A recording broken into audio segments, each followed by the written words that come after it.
Actually, that's true. Actually, Yeah, that's true. Historically been done. I shouldn't joke about that. Historically, they made anyway. That's off topic. So with rats, they're very neophobic. So when they have a new food that comes into their environment, they're going to typically avoid that for a time, and then slowly start to sample it little by little by little. So rat poisons are made to work very slowly.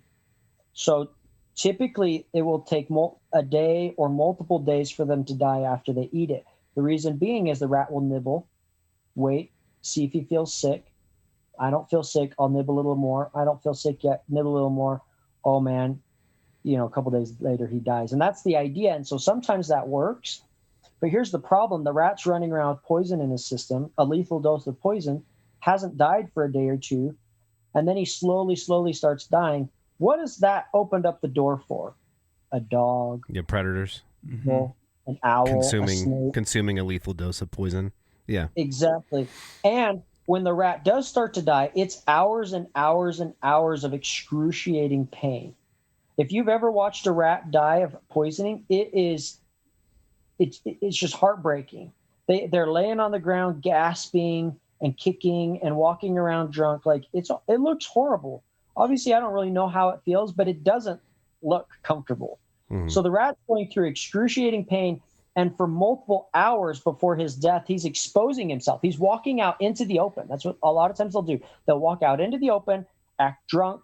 They'll start spasming, and they're basically saying, please, please, hawks, please, crows, please, ravens, please, cats, please, dogs, please, coyotes, come eat me. Please, I'm in the open. I'm kicking. I'm spasming. I am so easy to catch. And of course, they get consumed and something else dies. Now, I've been to places where they have had massive, massive efforts to poison out the rats. I went to Washington, D.C. and Georgetown, and you can't walk a city block without seeing a rat poison bait station. They are everywhere. Guess what you see everywhere if you go at night? Rats. You see more rats than you see bait stations. But guess what you don't see in Georgetown? You don't see cats. Oh. You don't see foxes. Didn't see a single hawk. Never saw an owl. Interesting. There's tons of rats. There's tons of poison. There's zero predators. I've never been to a place where I've seen so few cats in places where you should see stray cats. And I'm not saying that we should have stray cats running around, but if there's no cats or raccoons, we were out doing rat pest control there with little terriers, and we were out in the dumpsters, digging through the dumpsters and rattling dumpsters and pushing things over to see where the rats come. Man, if I'd have done that in Utah or Illinois or any of the other places I've ever lived, I'd have kicked out at least a raccoon or two, and probably 4 or 5 feral cats, and maybe have seen a fox if I got lucky. Nothing. I didn't see anything but rats. We saw a couple dying on the street from the poison, so it clearly works to a degree, just enough to kill everything that possibly would have eaten those rats. Every possum, every skunk. I didn't see anything. I don't know. I've lived in a lot of places. I don't know that I ever could have gone to that many perfect places for scavengers like skunks and raccoons and possums and feral cats and not seen a one.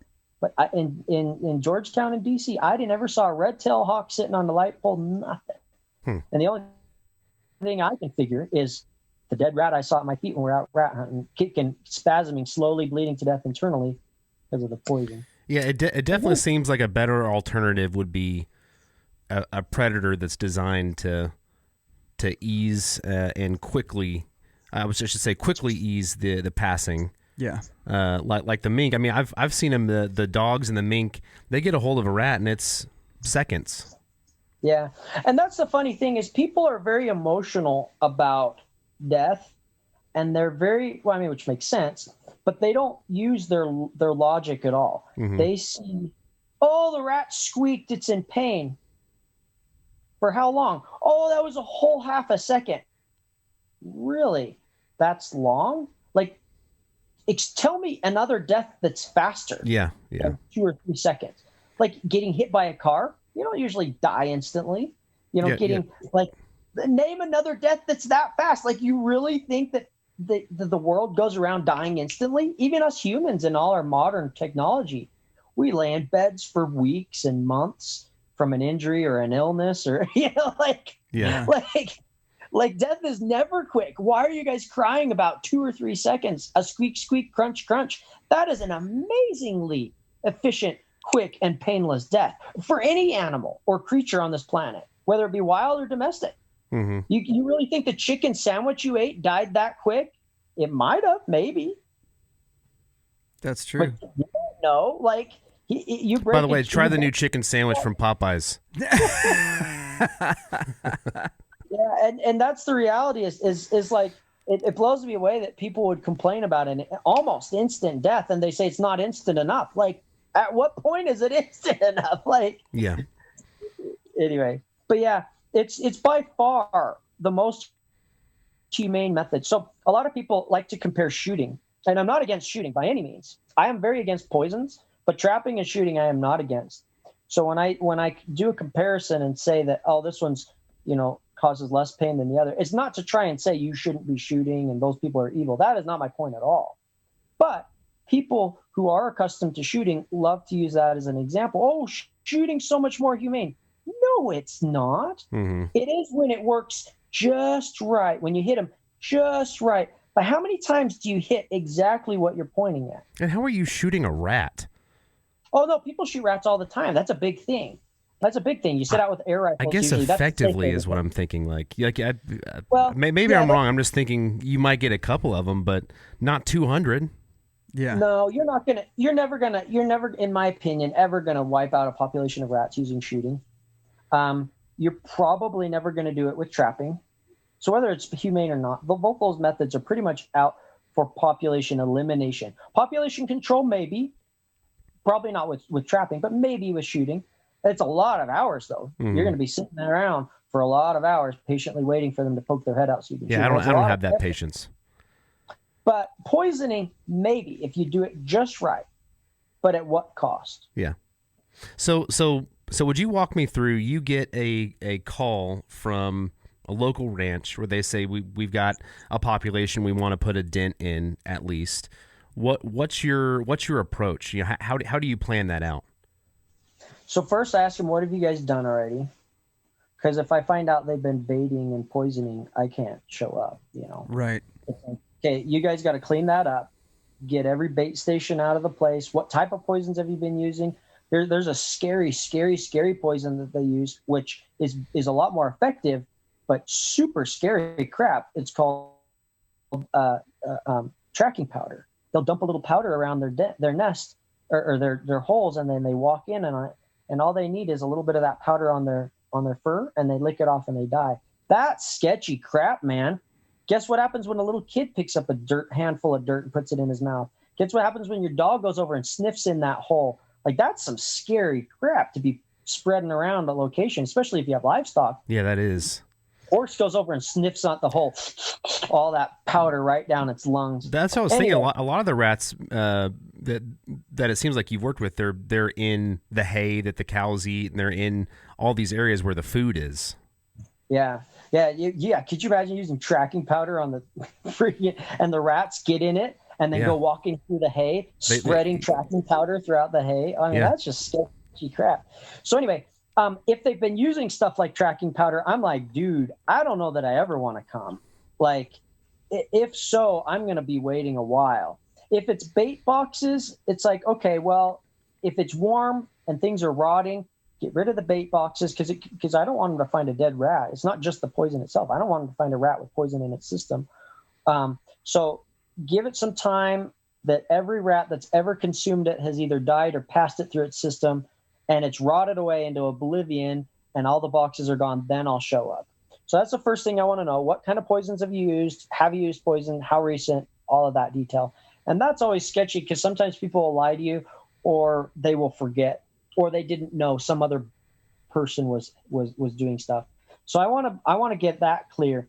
The next thing I want to know is the situation. Is it really something that I feel like I can make a difference in? If it's like, let's say it's a small deal, so someone's got a rat in their backyard. Well, does it live in your backyard, or is it just passing through? Because I can't go and hit every neighbor in the neighborhood. Like, unless you go and get permission from each one of them, then I'm happy to. But like, it's a little complicated. If it's a farm, it's like, okay, well, what are you farming? Oh, we've got chickens. Is there a way to get them safe from the mink? Well, not really. Okay, that's kind of sketchy. So I've got to find out the particulars. And if I feel like it's something that I can help with and it's safe for my animals and something that I feel like I could actually make a difference in, which is most cases, then I'll show up. I'll walk through the place with my dogs, look for potential hazards, ask about traps, once again, ask again about poisoning. And then, go through. Basically, I start with, hey, I ask my most trusted dog, where do you think they're at? They locate a spot and say, dude, check out over here. And then pull the mink out. Or if there's no reason to get the mink out, start moving stuff.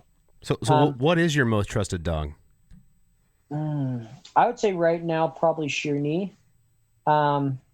Which is the Belgian Malinois, right? Yeah. Well, you could call her a Dutch Shepherd too. It just depends on who you ask.